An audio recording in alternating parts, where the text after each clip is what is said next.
అందరికీ నమస్తే. నేను మీ Shweta. Welcome to Tanvika kitchen. ఈరోజు వీడియోలో అందరికీ ఎంతో నచ్చే విధంగా చాలా ఈజీగా ఇంట్లో ఉన్న వాటితోనే చాలా సింపుల్గా ఈ రెసిపీ చేసి చూపించబోతున్నాను. ఒక చిన్న కాలీఫ్లవర్తో చాలా అంటే చాలా సింపుల్గా చేసి చూపించబోతున్నాను.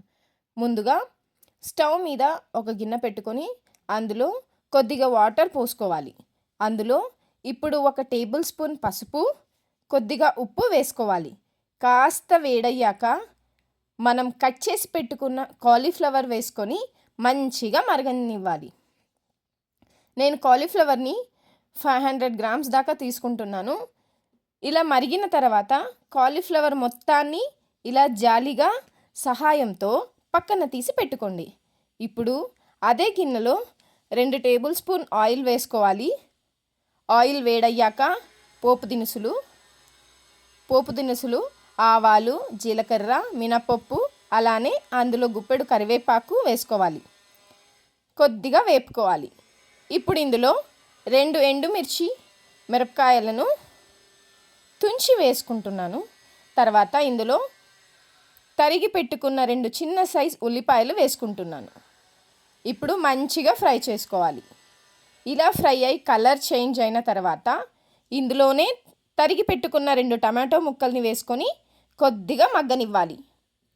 ఇలా మగ్గేటప్పుడు ఇందులో 1 టీ స్పూన్ పసుపు, 1/2 టీ స్పూన్ ధనియాల పొడి, 1 టీ స్పూన్ కారం, 1/2 టీ స్పూన్ గరం మసాలా, 2 టీ స్పూన్ల ఉప్పు వేసుకొని మంచిగా కలుపుకోవాలి. ఇప్పుడు కాస్త మంచిగా ఉడకడానికి కాస్త వాటర్ వేసుకోవాలి. ఇలా మంచిగా మగ్గనివ్వాలి. ఇలా మంచిగా ఉల్లిపాయ మరియు టమాటో ముక్కలు మగ్గేంత వరకు ఉడకనివ్వాలి. ఇలా మగ్గిన తర్వాత ఇందులో కట్ చేసి నీళ్ళల్లో ఉడికించి పక్కన పెట్టుకున్న కాలీఫ్లవర్ మొత్తం వేసుకుంటున్నాను. వేసుకొని మంచిగా కలుపుకోవాలి.